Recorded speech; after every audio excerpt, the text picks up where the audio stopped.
One of the defining political debates of our time that often separates right versus left is the question of free speech and censorship.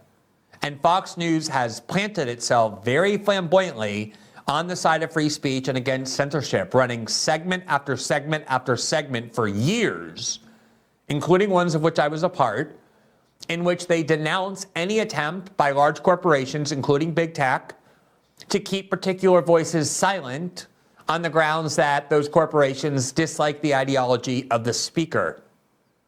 And yet it seems very clear, and this is something I've waited 2 months to argue because I wasn't sure that it was true until now, that Fox News is seeking to keep its previously top-rated host, Tucker Carlson, completely silent on every conceivable media platform, despite the fact that Fox, out of nowhere 2 months ago, decided to fire Tucker Carlson unceremoniously and immediately and remove him from its own airwaves. As you almost certainly know, once Tucker Carlson was fired by Fox and his show was canceled and he was removed from the air, he announced that he would be starting to comment on various issues on Twitter, one of the very few places where he felt he could do so and have free speech. He didn't go to CNN. He didn't try and negotiate a deal to go to NBC or MSNBC or any of the networks. He simply decided he would use social media, like millions and millions of people do, as his place where he could now be heard. And he was very clear, as was Twitter and Elon Musk, that there was no contract governing the relationship between Tucker Carlson on the one hand and Twitter on the other. Twitter's not paying Tucker Carlson to speak on Twitter.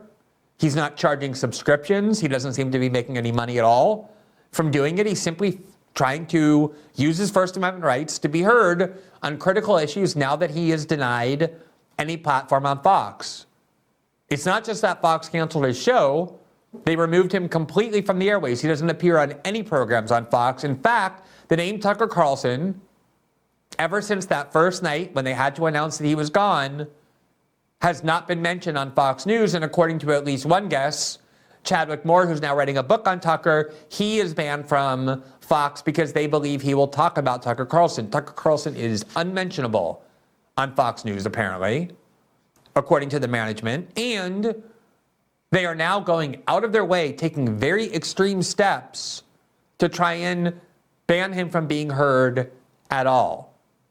Now, let's start with the basics of what Fox is doing. As I said, Tucker has posted so far 3 episodes of just a monologue, a 10 to 12 minute monologue, no guest, nothing else that resembles his show, onto Twitter 3 times in almost a week and a half. So it seems to be a show that, or a video that will air twice a week on Fox. I don't know when it airs. People look at it and watch it the way they do other videos on Twitter whenever they see it, whenever they find it.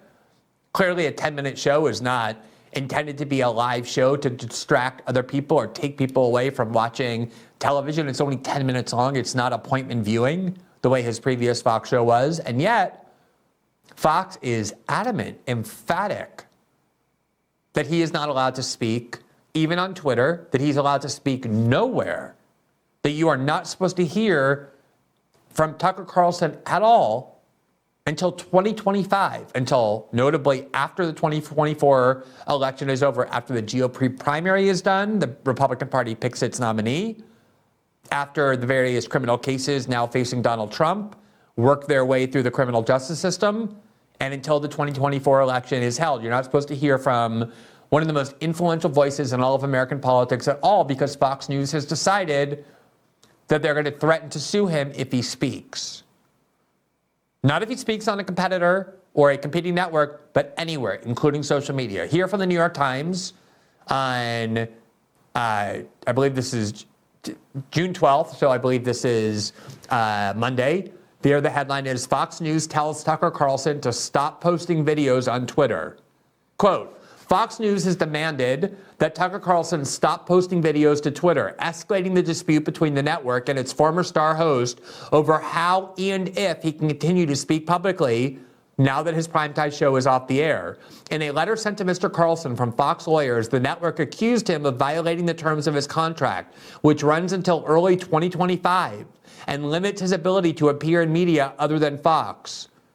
The letter is labeled, quote, not for publication in all caps. It's so funny when lawyers think they have the right to order you to keep their threatening letters a secret, as though they're allowed to create some legal obligation on your part that you have to keep it concealed just by ordering you to do so, as though if they make it in all caps, it's somehow extra official. Lawyers have no right to send you a letter and then force you to keep it a secret. Only the government has that power, and even that power is abusive when the FBI sends you a subpoena and orders you under a gag rule not to mention it.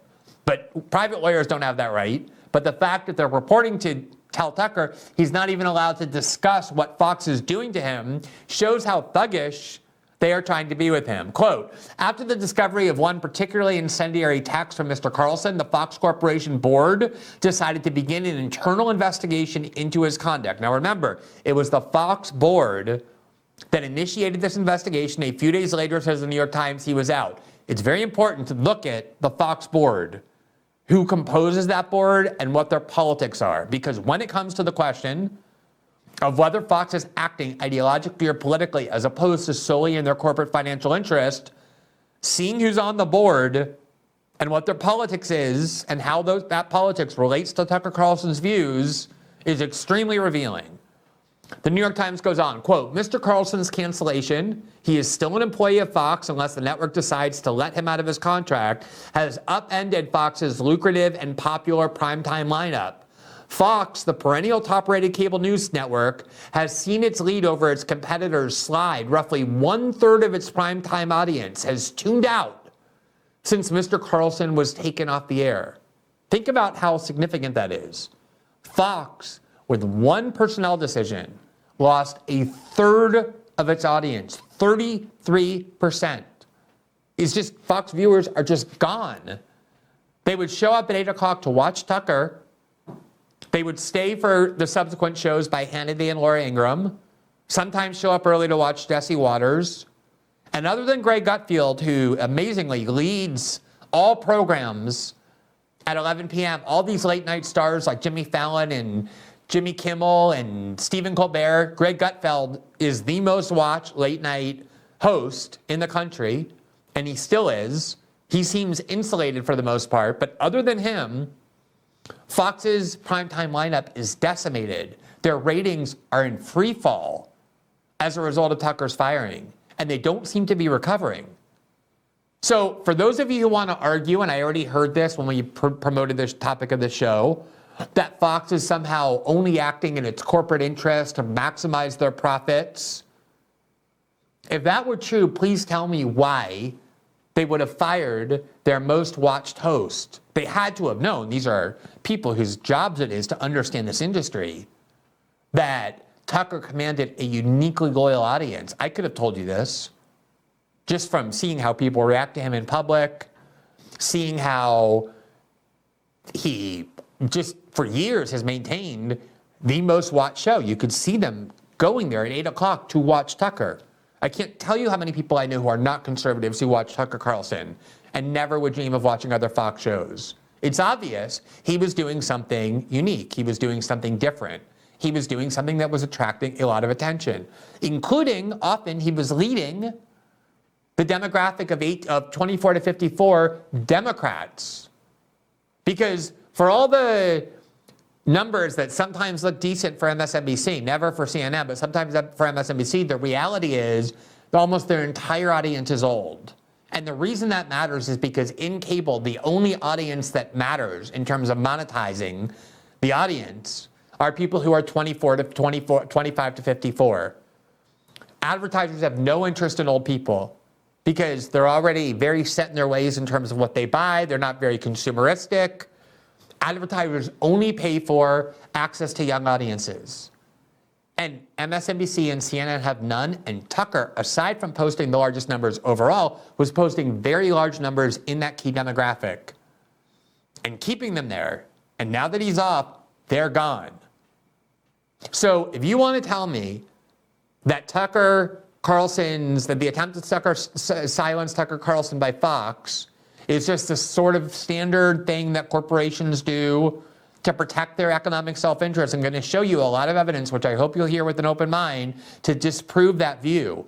But let me start with this question. If that is really the case, if Fox were only motivated by its economic interests, why did they fire their biggest star, the most highly rated show host, and cancel the most popular show on their air, knowing that it would drive away viewers? Why would they do that? That was an economic hit, a massive economic hit that they've taken, which is not consistent with the corporation acting in their economic self-interest.